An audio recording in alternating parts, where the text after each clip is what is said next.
Salut! Alors aujourd'hui, on va discuter un tout petit peu plus avec dans l'approche adolescent, mais c'est quelque chose qui peut être utile en fait à tout moment. Je vais intituler cette vidéo «Changer les mots». Alors voilà, c'est pour te mettre dans, dans le conditionnement, tu comprendras mieux ce que je veux dire. Admettons que tu es en pleine discussion avec n'importe qui. La discussion se passe extrêmement bien, il n'y a pas de problème. Chacun s'écoute, chacun parle et continue à développer sa philosophie, sa manière de voir les choses, peu importe le sujet. Et puis, à un certain moment, ton interlocuteur se braque. Le rythme de la conversation se met à changer et éventuellement, il y a un changement d'attitude par rapport à l'attitude qu'il y avait quelques minutes plus tôt pendant la conversation.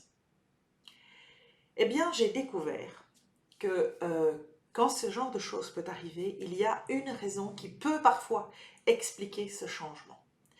Bien sûr, ça peut être le sujet. Ça peut être quelque chose que tu as dit qui va éveiller une réaction beaucoup plus subjective de la part de la personne qui est en face de toi et qui va causer cette espèce de blocage, de changement d'attitude. Mais ça peut être dû à autre chose. Ça peut tout simplement être dû au fait que les mots que tu as utilisés lorsque tu t'exprimais quelques instants plus tôt n'ont pas été perçus ou compris par la personne avec laquelle tu parlais correctement. Donc, si tu te trouves un jour dans ce genre de situation, voilà ce que je te conseille de faire. Si tu sens que quelque chose a dérapé, si tu sens que quelque chose ne marche plus, ne fonctionne pas dans l'interaction, qu'il y a un blocage qui s'est fait, arrête-toi et excuse-toi. Dis stop, je vais rephraser ce que je viens de te dire parce que j'ai l'impression que tu le perçois comme une agression alors que ça ne l'était pas du tout. Ou parce que je vois que ta réaction a complètement changé et je pense que peut-être que je ne me suis pas exprimée correctement. Fais le test. Fais le test de réfléchir à ce que tu viens de dire et d'essayer de l'expliquer autrement. D'utiliser une terminologie différente, voire de présenter la chose sous un angle éclairé de manière un peu différente. Et vois si oui ou non ton interlocuteur reprend cette conversation avec toi dans un rythme apaisé où il y a un échange qui peut continuer. Alors, c'est vraiment quelque chose de particulier. Je n'ai pas dit que ça arrivait de façon fréquente, mais c'est parce que moi, je me suis retrouvée à plusieurs reprises dans ce type de configuration lorsque je discutais avec quelqu'un en particulier. Et autant la première fois, ça m'avait vraiment perturbée, la deuxième fois, ça m'avait surprise, et la troisième fois, je me suis dit, stop, je ne recommence pas. Il y a un truc qui ne fonctionne pas ici. Donc, si ça t'est déjà arrivé, ça peut être avec un enfant, ça peut être avec un adolescent, ça peut être avec un ami, ça peut être avec quelqu'un, même un parent.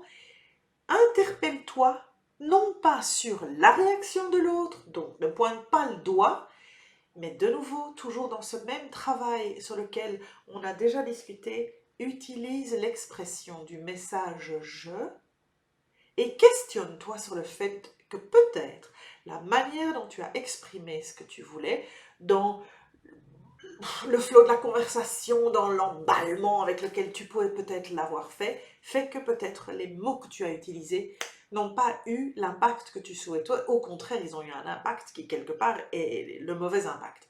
Donc, arrête-toi,